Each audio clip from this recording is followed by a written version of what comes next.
Hello, my name is Saharika And I'm Ashwini.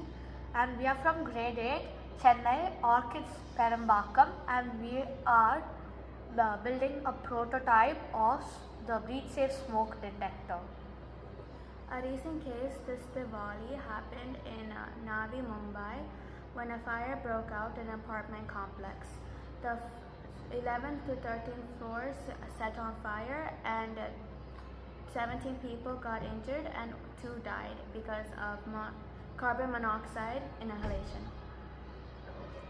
So now we are going to show the prototype and how it works. So this is the prototype.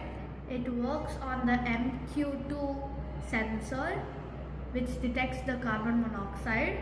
This is the buzzer which will buzz when the carbon monoxide level exceeds 150 ppm, and this is the Arduino Uno we are using today.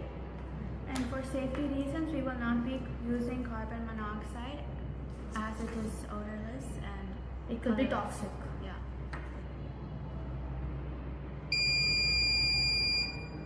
This is how it beeps because it reached above 150 ppm. If this can be implemented in houses, caravans, and vehicles, it can save multiple lives when there is a carbon monoxide leakage and also toxic gases leakage. Thank you for watching. thank you.